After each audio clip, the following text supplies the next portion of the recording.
Ma'am? Yes, yes, sir. Senator McPike. Senator Spruill. Yes. Senator Reeves. Senator Cosgrove. Here. Senator Mason. Here. We have a quorum, Mr. Chair. Thank you very much.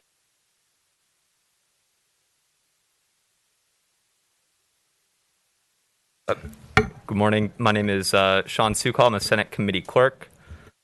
Hello, my name is Borda Asif. I'm a Senate Committee Clerk. Hello, I'm Jasmine Van Dyke, and I am also a Senate Committee Clerk.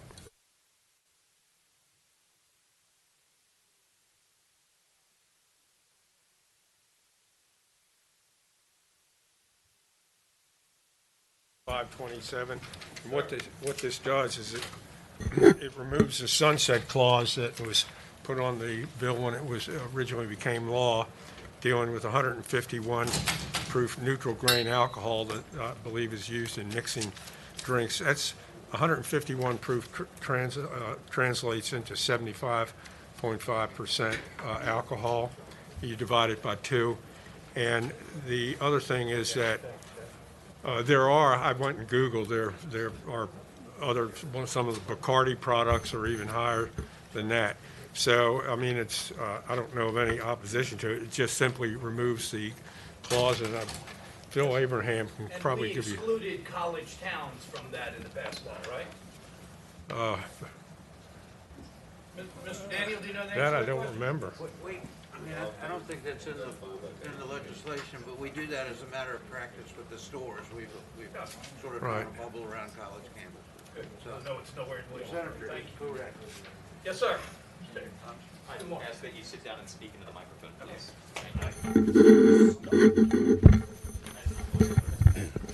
Mr. Chair, members of the subcommittee, Phil Abraham. I represent Luxco, a manufacturer of a variety of ABC products, including a 151 neutral grain spirits product. As Senator Saswell mentioned, prior to 2017, only Virginia and Vermont were the only 2 states in the country that prohibited the sale of 151 proof neutral grain spirits. There was a work group in 2017 that studied the issue, and the legislation was then passed following the recommendations of that work group. It received bipartisan support. As ABC had mentioned, they advised the General Assembly that they would restrict the sale of this product from near college campuses. It's not sold in any of the university stores. They don't sell within a 3-mile radius of a college campus. It's also only sold in fifths, and it's priced pretty high. It's almost $28 a bottle compared to some vodka you can get for $7 a bottle. It's our understanding from ABC that there have been no problems with underage purchases of the product, and Vermont remains the only state in the country that restricts the sale of this product, and they actually have statistics show a higher problem with binge drinking and underage drinking than Virginia does. So we hope you'll pass this bill to simply remove the sunset clause for a product that's been demonstrated that can be safely and responsibly sold in Virginia. Thank you. Any members have questions for Mr. Abraham? Any members of the audience like to speak to the bill? Mr. Daniel, I'm sorry, I jumped the gun. Your microphone, Mr. Chair. Beg your pardon? Your microphone, Mr. Chair. I'm sorry. Loud enough if you can't hear me, you may be dead. Yeah, Mr. Daniel, I'm sorry I jumped the gun, but can you confirm, Mr. Abraham, any issues that may have been surrounding the product? Oh, Mr. Abraham got it. Right on, right, spot on. That's all. Okay, thank you very much, sir. Anybody else in the audience like to speak for the bill? Anyone like to speak in opposition? It's been moved to report. Is there a second? Second. You call the roll for this? Mr. Chair, this can be a voice vote. Okay, all in favor, please say aye. Aye. Anyone opposed? Reports unanimously. Thank you, Senator Saswell. Nice to see you, sir. Senator Ruff. Good morning, sir. Thank you, Mr. Chairman. Good morning.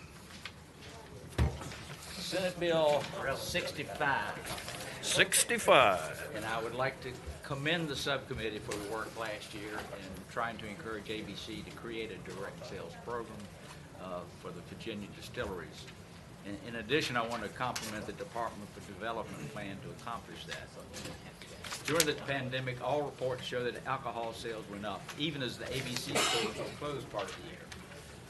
Not the only reason, but one of the reasons is the Governor Walker's mandate allowed the distilleries to direct ship prior to the newly minted sales direct-to-consumer program. That allowed distilleries to receive orders, ship from their location, and remit the proper tax to the state. As the mandate ended, there was a single change in the policy. Upon receipt of an order, the distillery packs the order. Now they must take the order to the ABC store for them to ship. What this bill does is codify the direct ship program without the mandatory requirement to deliver to an ABC store. Eliminating this step would enhance efficiency for all parties. To deliver to the ABC store seems to be a waste of time and resources for both the distillery and the staff of ABC. In some ABC stores, it's probably not a major problem. However, with labor shortage, it could be in some areas. However, many, if not most distilleries are located in rural areas, therefore the nearest store may be 10 or 15 miles away. The fact that this worked for months without glitches should prove that it would be an unnecessary step. Robert Bondurant is here to address the bill and answer any questions. Just had a visit from the AG's office, and they have some of the same concerns they had with the bill last year. So I just wanted to alert you to that fact. Senator Ruff. Members of the committee have questions for Senator Ruff. I do. Senator Ruff, Senator Reeves. or maybe this is for John. We're still saying that distilleries, though, are ABC stores, correct? As far as, No change to that, that's a statutory provision. so we're going from store to store is what this bill's doing, theoretically? Broadcasting this online? Got it. So, John, we're going from the theoretical stores, which are distillers, to true ABC stores that package all the products. Is that For shipping. for correct. shipping? Okay. Okay, I got it. Thank you, Mr. Chairman. Senator, any other members have a question? Mr. Daniel, are there any contractual shipping concerns, or are they able to take advantage of any, or? So, thank you, Mr. Chairman, members of the subcommittee, John Daniel for ABC. As you all recall, and as Senator Ruff has explained, this issue has a long history, and it was almost over the line a couple of years ago, and got pulled back from some concerns about constitutionality and potential challenges. So the way we work with our distillery stores is they are by code our agents. And we have contracts with all 60 plus now distillery stores, and we have an addendum to those contracts relative to direct shipping, because not everybody was doing that, and that's the way we could sort of keep them in under one roof. So the issues that were raised 2 years ago, and I don't want to take the time of the subcommittee, but they were raised, I think, by the Office of the Attorney General. I don't know, and I don't have anything from them on that, but. We were all here. Okay. So you all asked us when the bills came back at the 11th hour, asked us to do a study. We did a study with stakeholder groups. Participants were the VDA, which are distilleries, but not all the distilleries, which is sometimes part of the issue on these matters. But and the result was that in order to safeguard against the potential threat of constitutional litigation, it was the study group that indicated that till July 1 of last year they would do their direct shipping because we were transitioning. And then in order to align the distillery stores more closely with Virginia ABC, they would start bringing them to our stores after July 1. And then ultimately the next step, once the new warehouse and so forth is up and running and completely transitioned, we will be able to ship directly from the warehouse to consumers on behalf of distillery stores. So that was the progression that the study group came up with as to how we would move forward with this. Candidly, there have been some issues with respect to how we've rolled out direct shipping. And some of them were perhaps a fault of ABC, some were not. Some of the distilleries couldn't actually obtain agreements with FedEx or UPS for shipping, And so the big change, as we are on the verge of pushing send, is that the distillery stores we will give them the benefit of our relationship with the shippers, with FedEx and UPS, and consequently, that will help some distilleries that couldn't get it on their own, we hope. And it also will keep that alignment and proximity between the distillery stores and ABC to protect against potential litigation risks for the distillery stores. Excellent. Thank you, Ms. Daniel. Any questions for Ms. Daniel? Senator Ruff, further comment before we go to the public? No, I think that I appreciate the fact that ABC stores ABC department has worked it out. But I'm a firm believer in efficiency and whatever we can do to make it more efficient. The Attorney General's office seemed to have some concern about it being codified. If by policy it could be worked out with ABC to allow stores or to allow the distillery stores to be able to ship, I think that might be a solution, but that's the only comment I would have. Thank you, sir. Doggone it, John. Thank you. Looked like I'd figure this thing out, wouldn't it? When you're 3 feet away. Exactly. Well, as loud as I am, too. Any members of the public would like to speak in favor of the bill? Yes, sir. Step forward and please come to the microphone. I'm going to get the hang of this yet. Tell us who you are and tell us what you're thinking. Thank you, Mr. Chairman, members of the subcommittee. My name is Robert Bondurant. I'm the owner and distiller at Bondurant Brothers Distillery down in Mecklenburg County. I know we'd worked on this before, and there were some issues there at the end. But the way that it was handled during the COVID issue was very streamlined. You know, it was pretty easy, pretty simple. Distilleries could go ahead and take care of the issue of the orders, the shipping, and everything. I believe at that time there were 40-some distilleries that were actually shipping direct to consumers, and once everything got changed over, that number has dropped dramatically. You know, as far as I know, there were no issues, you know, law enforcement-wise with the deliveries that had been made, and the only problem that I see now with the way it's being handled is taking it out of the distillery's hands, which they're running the business. We're running the business anyway. You know, it's a lot easier for me to go ahead and ship it. When the distillery, and I have spoken with several distillery owners that they're not doing the direct ship anymore just because they've got to take somebody or several employees and take the time to get everything loaded and moved and hauled. I actually had one distillery owner told me that when he pulled up to the ABC stores to drop his deliveries off, they were not real happy because it's burdening them with large orders of boxes and stuff sitting waiting on a delivery truck to pick it up. Then as far as the delivery problems, the only thing I've heard, and I've heard it from several of the distillery owners, that when it was the carrier didn't want to if they don't pick it up because they're saying the addresses aren't matching. You know, if I generate this from my business and I'm taking it to another business and I'm dropping it off, sometimes they're not picking it up, and they're getting billed back on some of that stuff.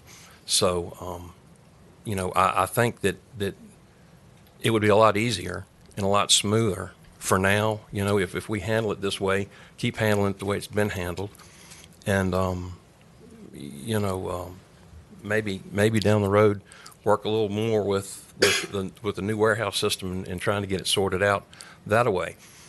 But you know, I think for right now, this is probably the best way to handle it. Senator Reeves.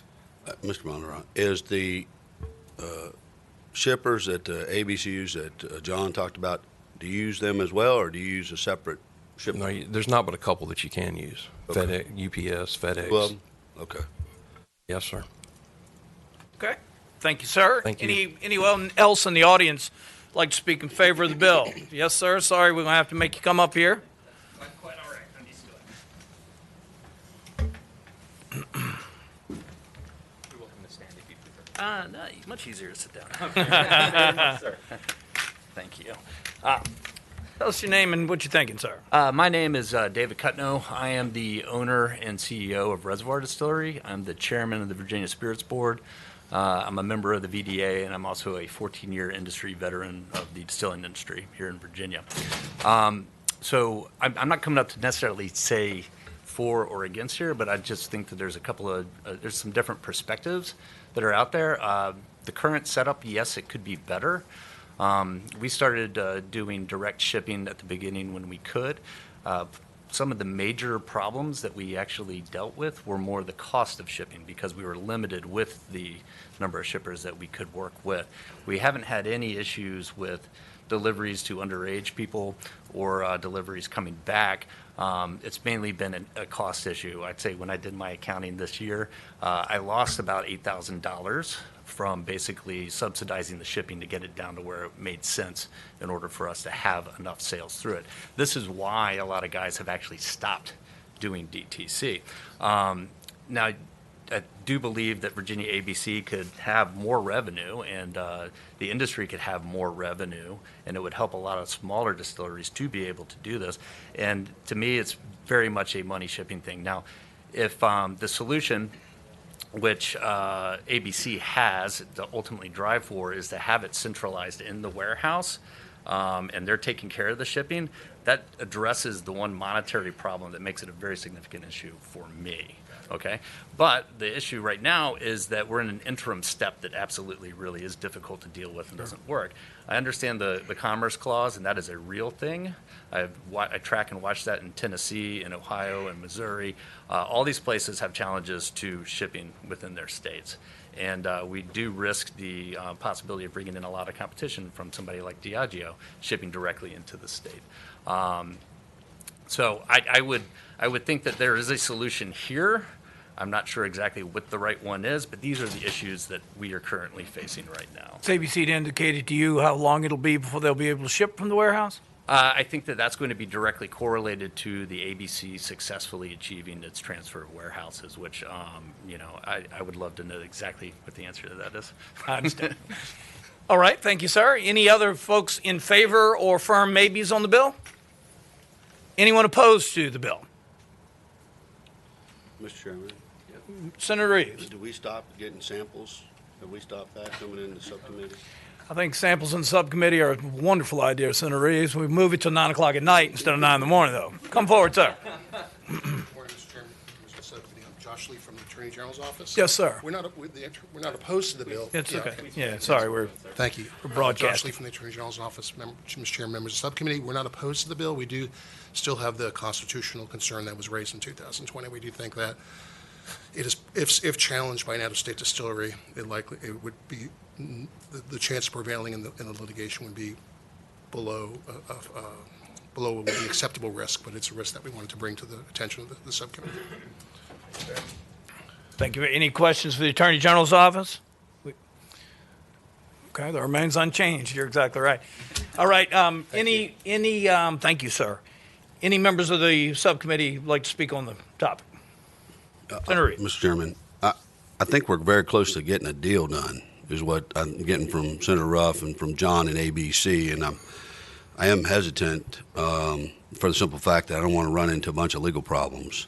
So, and then listening to the other distillers of where they are, this is a realistic, because we always try to work things out as best we can. John, what's realistic as far as the warehouses? Travis, you're hiding way in the back. I didn't even see you. Are you trying to hide? He's got his front man out here today. Yeah, I see that. Just a realistic, what are we looking for? Because, somebody's brought this bill because they want to get it going. And, I hate to use a sledgehammer against you guys because you've been so receptive to working some things out to try to help grow our business, yet get your tax dollars. So, Senator Ruff's statement was pretty true. He's carrying the bill for that reason. So if you can maybe address the committee and let us know what that looks like.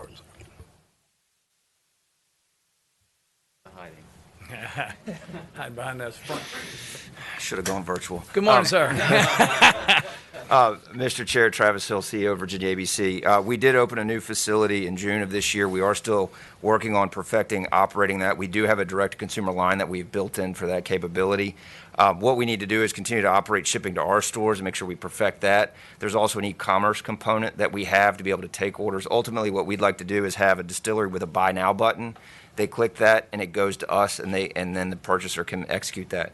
We have the e-commerce portion in the budget this year for investment. So I think we're going to be able to start to do ship to home in probably the next 12 months. I think the next question is how do we get the distilleries into our warehouse and forward.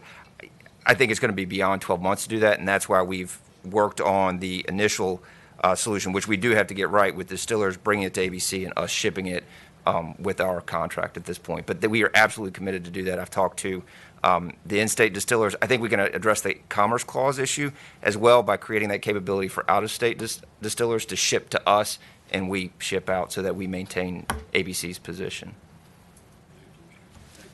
Yes, sir. Yes, sir. All right, so Senator Ruff, seems like we're talking about a need for an interim solution, and we're putting, but when we start changing the words on the page, that's not interim. Mr. Bonner, do you have one more comment you'd like to make? I'll give you a couple seconds. I just had a question. Well, you need to come to the mic. I just had a question for Mr. Hill. Well, okay. Part of the direct to consumer shipping was I could ship products that are not currently stocking products in the state ABC stores. Now, if the state takes this over, does that mean you're going to put all of my products in the warehouse so that consumers will be able to buy those products and you ship them? All right, Mr. Hill, I apologize. You don't let members of the audience ask you questions, but Mr. Chair, that is absolutely something we're looking at and trying to determine how we would do that. They are able to have distillery-only products. Whether that is something we carry in our warehouse versus something that we have an arrangement with them that's a solution where they ship it through our stores, that's something we still have to figure out. We have the space right now to do that. It's just a matter of as we continue to put it in, but it is absolutely an issue we have to keep track of and make sure we address. Okay. Thank you very much for addressing that, sir. Committee members, we operate by motion. Do we have one? I move to report. I'd second it, but with the caveat, Mr. Chairman.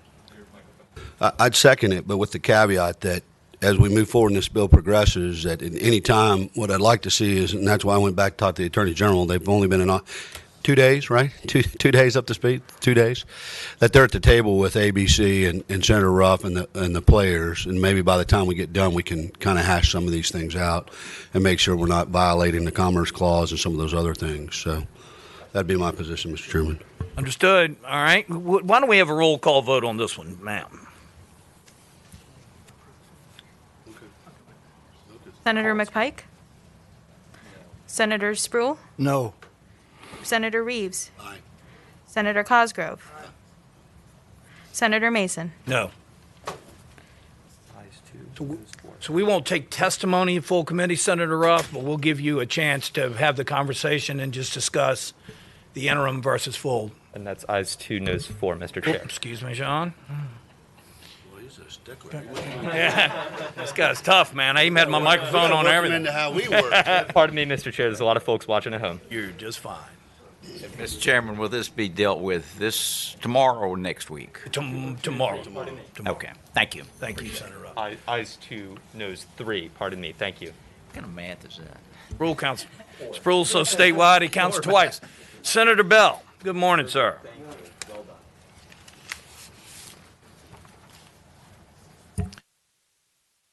Good morning. This is Senate Bill 254, and you've seen this one before. It's a Cocktails to Go bill. We did it before as a lifeline to our restaurants to allow them to have drinks to go. It was done with a 2-year sunset on it, so we're back at it again as that expires. And part of what we agreed to before was to have a working group. So we did the working group, and this bill is included basically their recommendations on it. It still has a sunset in it. I will tell you we have a number of very minor amendments. It's my understanding we're just going to take those at the full if this were to make it there. I will, full disclosure, say one of the stakeholders reached out yesterday, came with a couple things that we consider minor as well. but we did not have a chance to coordinate those with ABC and all the other stakeholders. So that stakeholders agreed. They're willing to let us coordinate if this were to move forward, and if we do adjust, we'll adjust it at the full. With that, I will tell you that overall this has worked well, and that 78% of Virginia restaurants from the National Restaurant Association support it. This has helped them to really provide customers with what they want and also sell one of their higher profit items. As you know, many of our small businesses struggle. I'm the vice chair of the Small Business Commission for Virginia. 25% of small businesses have closed during COVID. Many of them are restaurants. So I feel like we have to do everything we can to help these small businesses stay afloat, and this is one of those things that helps them out. So with that, I'm happy to answer any questions. Like I said, I know we've seen this before multiple times, so thank you. Thank you, Senator Bell. Any members of the committee have questions for Senator Bell? Do you have the amendments? I have the ones that we know of now, and I'll just give you a for instance for them. Yeah, on line 1156, it changes after during to the delivery. Another one, it changes after stored to. Okay, if you want him to go through it, yep. I'm always happy to phone a friend. Since we're doing amendments and substitutes online this year, we need to make sure we've got them. We'll adopt them in the full, but we'll make sure I have them to staff today, okay? Yes, sir. And staff got them, or council got them this morning, but hasn't had a chance because that was 2 hours ago. So, but we, Jeff Palmore, on behalf of Uber and Uber Eats, Mr. Chairman, members of the subcommittee, we have been working with other stakeholders in the process to vet these amendments. These amendments are really just dealing with the requirements that are placed on the third-party delivery licensees. The first section is on the barrier crimes issues, making sure that there is clarity about which crimes are part of those barrier crime background checks, and providing very specific listing of crimes so that we can include those in our background checks.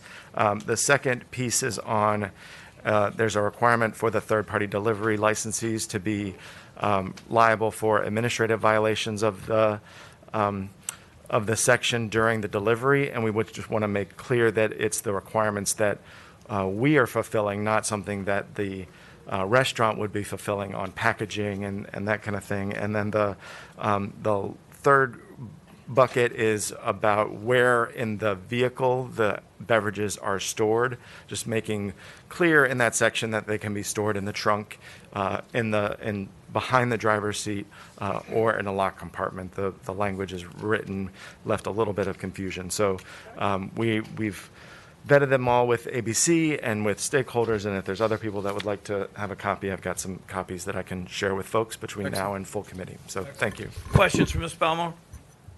Senator Bell. I was just going to say the other issues which we're going to vet that I mentioned that just came to us, one was concerning the hours of delivery. It was a 1 hour change that was possibly being sought. Again, we're going to talk to ABC about that.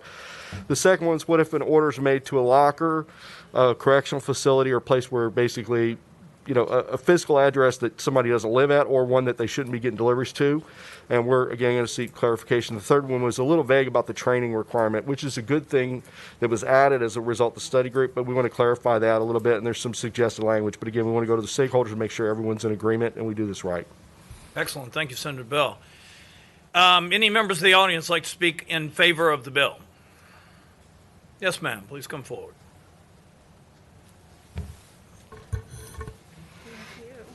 Morning, ma'am. Good morning, Mr. Chairman, members of the subcommittee. Sarah Thomas here on behalf of the Restaurant Association of Metropolitan Washington. We wanted to offer our support for the bill. Cocktails to Go was absolutely critical to our restaurants during the COVID-19 pandemic. We were pleased to participate in the ABC work group this past interim, and we are supportive of the bill with the 2-year continuation, and we would appreciate a favorable action today. So, thank you. Thank you, ma'am. Other members of the audience like to speak in favor of the bill? Yes, sir. Morning, Tom. Good morning, Mr. Chairman, members of the subcommittee. I'm Tom Lisk, representing the Virginia Restaurant, Lodging, and Travel Association. We really appreciate Senator Bell's efforts on this legislation. We fully support it. Cocktails to Go was very important to the restaurant community during COVID and has continued to be a consumer expectation going forward, even post-COVID. Consumers like the convenience of immediate delivery of all kinds of products. That's why Amazon's so successful. But it's important, too, for restaurants now going forward with food and beverage. I will say we were surprised about the amendments. We would love to have a chance to review them. We were part of the stakeholder group that met throughout the year, and apparently they were shared with some stakeholders, not all. So we'd like to withhold comment on the amendments until we have a chance to Fair take a enough. look at them. Mr. Chairman, I could just say some of these, I just received them last night, but we will make sure everyone has them today. As soon as if they're not already out, you'll have them today. And that's why we didn't want to put those forward today with the concept that you have my word. We won't go forward unless we've had those dealt with. Well, Mr. Lisk and others, if there are questions about the timeliness of the amendments, we will speak to the chair tomorrow, and we'll be happy to push it until you are fully comfortable and feel that you've reviewed them completely. Thank you, Mr. Chairman. Thank you, sir. Yes, sir. Mr. Chairman, I'm with Wine Wholesalers, Chuck Ball. I would just echo what Mr. List said. We were part of the stakeholders group. I just got these 2 minutes ago. You new around here, sir?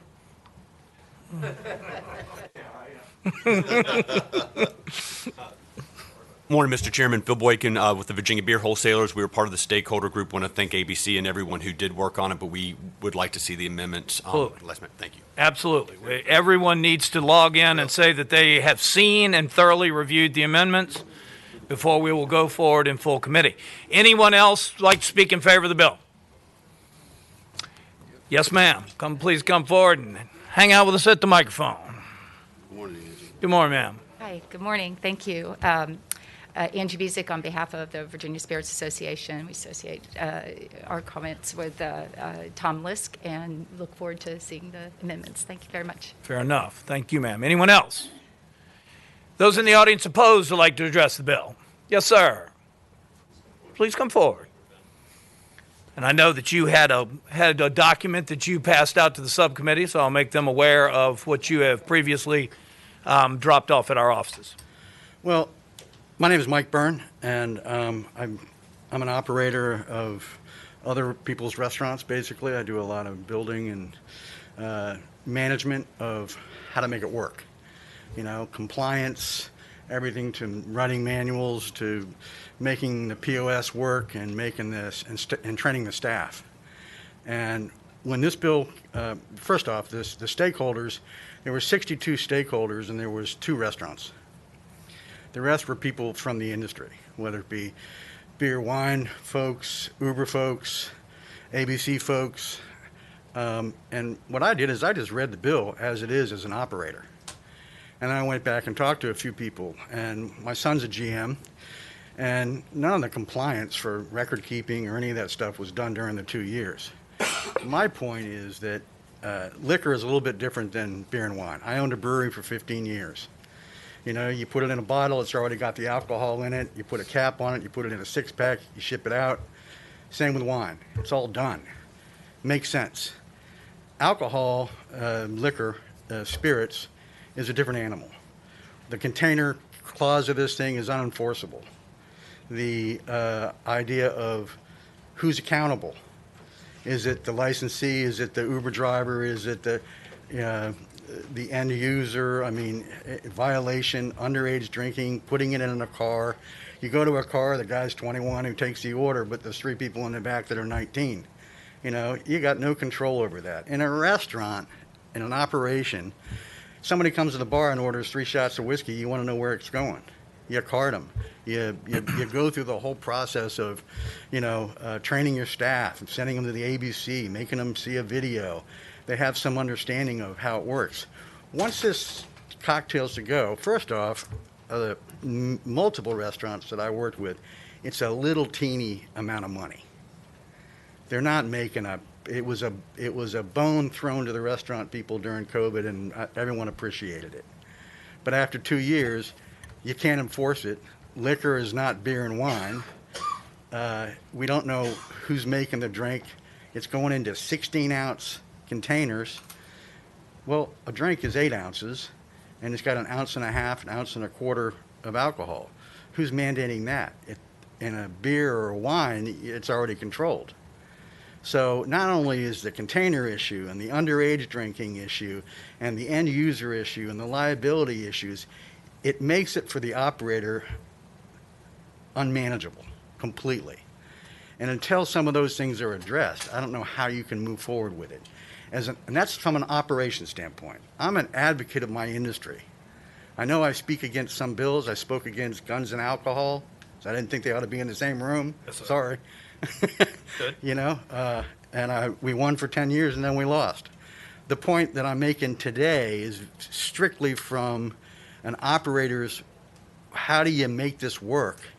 It's not in a container. There's no, my son, what he does, he takes a cup, a 16-ounce cup, makes the drink, and then takes a sticker and puts it on top of the straw hole. That's not an answer to the problem. Okay. And finally, when you deliver it, if there's somebody comes and has too much to drink in a restaurant, you say, hey, buddy, why don't you have a glass of water? Let me call you a cab. You got a buddy? None of that can take place in this environment. It's back to the Wild West on that side. So if you got any questions, I'm happy to answer them. Okay. I did hand out a paper because I read the report, and all the things that I put in my paper came from the ABC report. They admitted that drinking was up. You've gone from $800,000 to $1.4 billion. Congratulations, Travis. That's remarkable. And a lot of that money goes to the general fund. I get it. But the reality of it is that within that, drinking is up, abuse is up, DUIs are up. And one of the things that was said in the report, in the ABC report, was that one of the reasons why abuse is up is because there's more access to alcohol through delivery. It's in the report, and I quoted it. So I'm not making this stuff up. I'm simply telling you what's in the report and the fact that the restaurant operators don't seem to be part of this, and neither was any of the safety issues that behavioral health or anyone else, the ones that I talked to said, yeah, well, whatever recommendations we made never made it into the report. Understood. All right. Very good. Is that it? Well, I think that covers it. Thank you, sir. We do appreciate your involvement. You are always active. You're always out there. You're always engaged in the issues we address, and we appreciate that very much. Thank you for your time. Thank you, sir. Anyone else like to speak in opposition to the bill? Members of the committee, any comments, statements, or motions? Senator McPike. Mr. Chair, I'd move to report and appreciate the work of Senator Bell and the work group. I think we need to capture the lessons of COVID and shutting down and innovating, and I think the work group has done a substantial amount of work to figure out some of the questions, even from the concerns today, I think are, in fact, addressed by the bill and the process.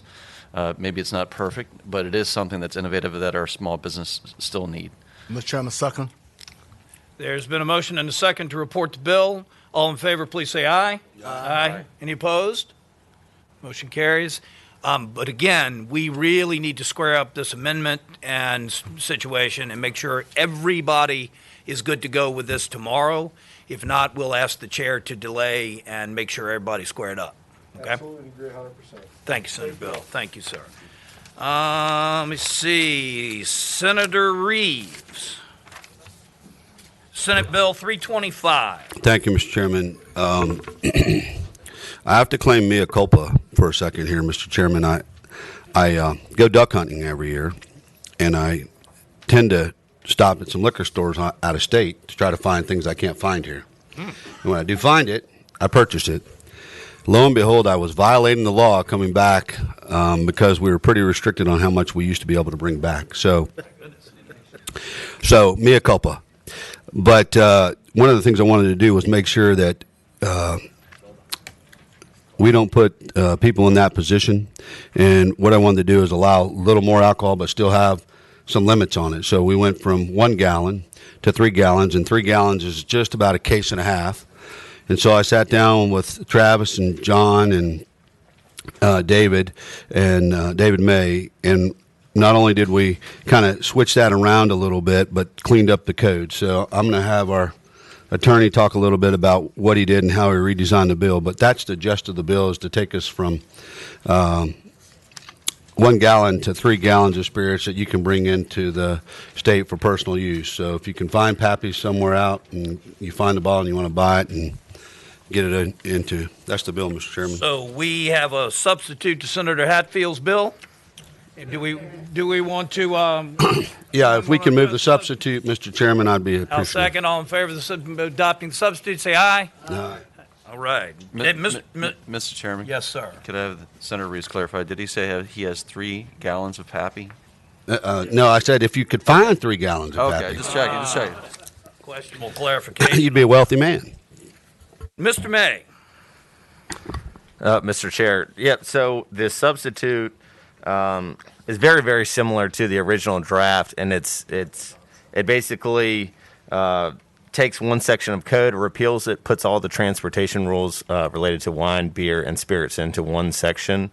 So a lot of it really is just cleanup. The only real substantive change is changing the limit from importing from 1 gallon to 3 gallons. So the rules would be as follows: for wine and beer, you could import 3 gallons, and current rules is you can move around the state as much as you want as long as you lawfully purchase it here. We're retaining those rules. And spirits is 3 gallons, regardless of whether you're in state or coming from out of state, provided it was lawfully purchased. So that's how the bill is structured, and it just cleans up the code a little bit in the process. Mr. Chairman, that's the bill.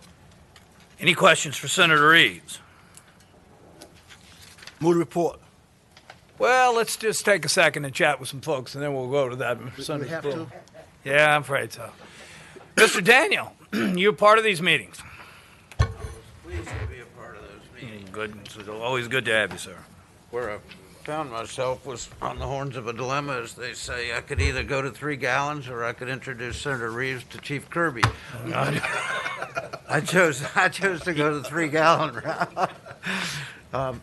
David's explained the bill. That's all it does. We don't see this as any kind of significant issue. We have run it through law enforcement and our different divisions at ABC, so we're good to go. Appreciate Senator Reeves sitting down with us and structuring something that we think works and cleaning up the code. Yeah. David, of course, did his usual magic and cleaned up the code. So much appreciated. Thank you, Senator. Okay. Any questions for Mr. Daniel? Now, can we adopt the substitute here? We were talking about procedurally speaking.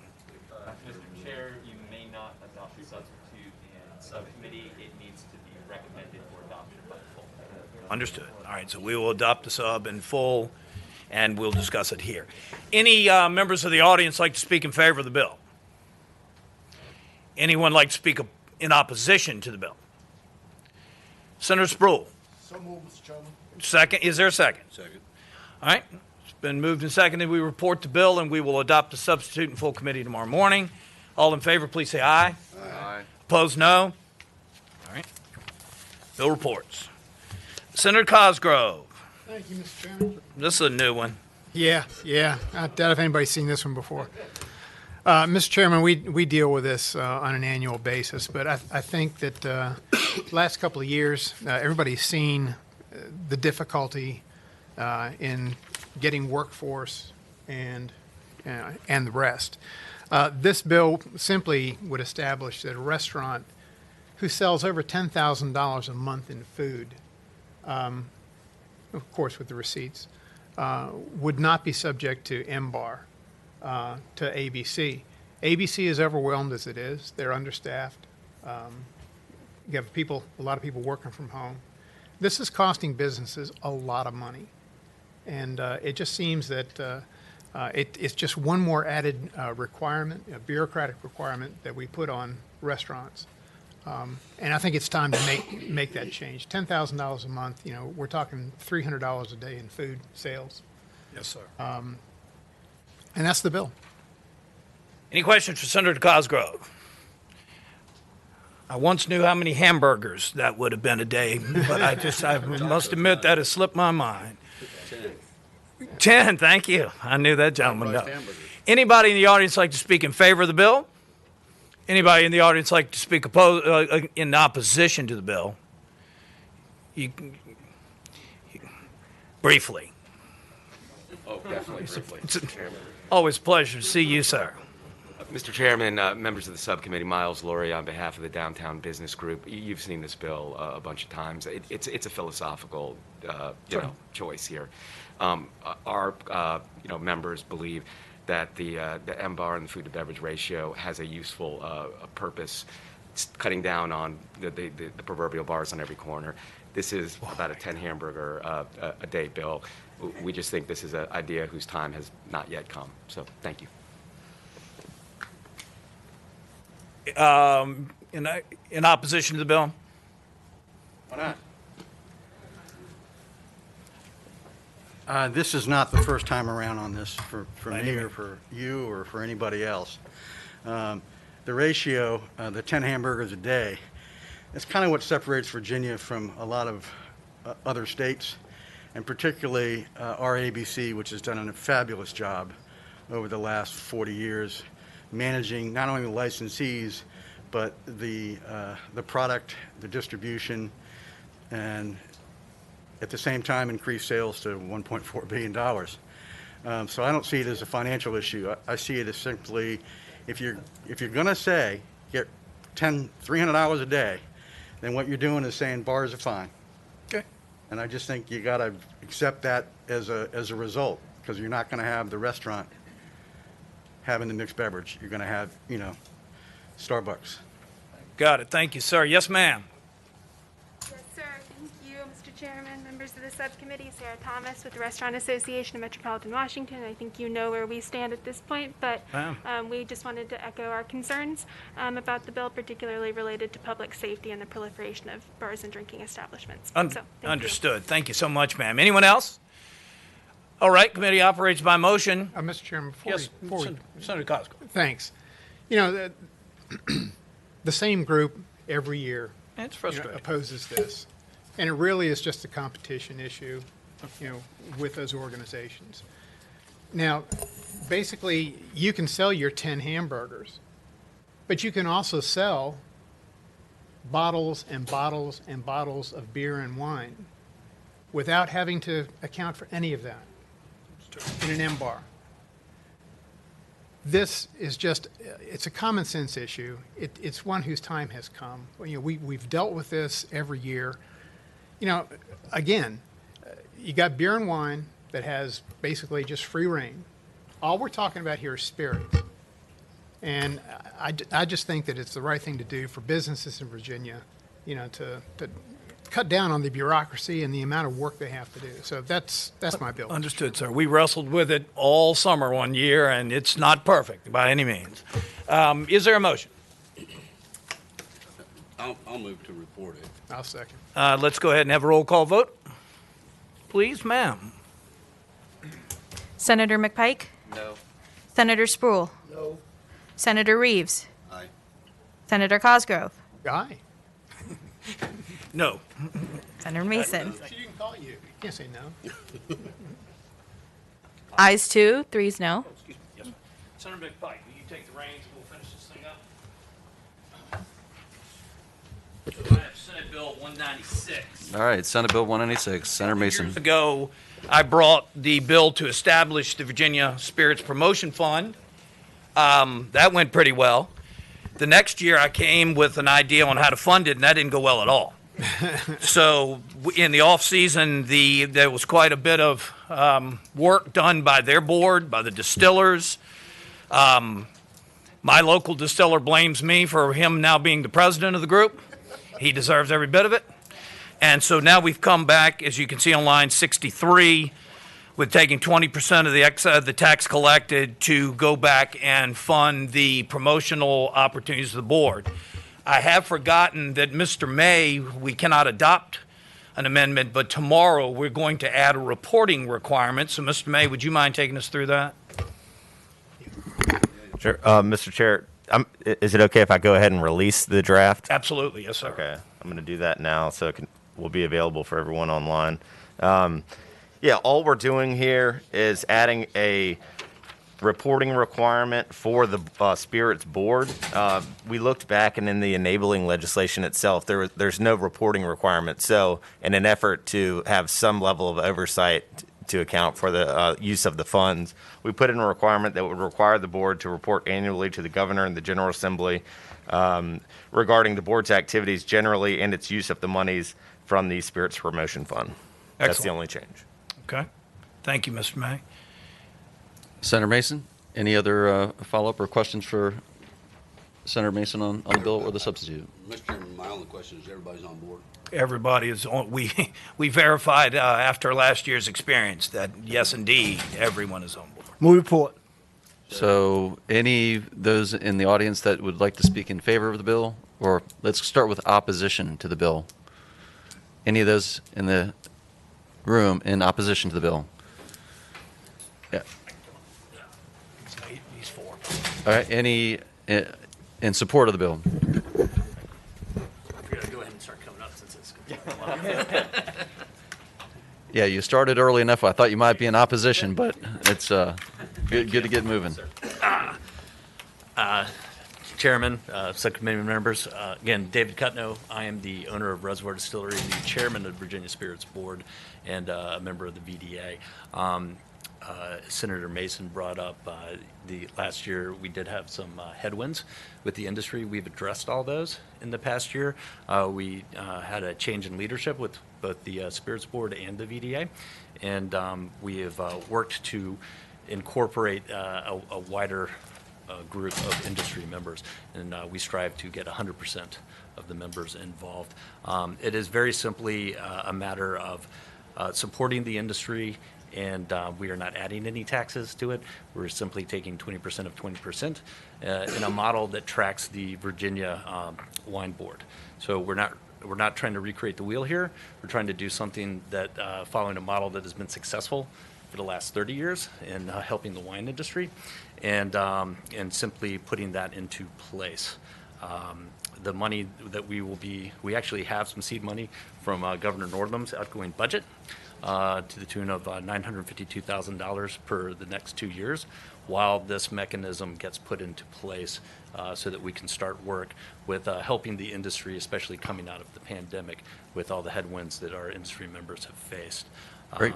What we plan to do is simply follow the Wine Board's example of their marketing fund. Got the votes. 2/3 marketing You and got the 1/3 votes. research and education. You got the votes. Thank you very much. Do we have a motion? So move.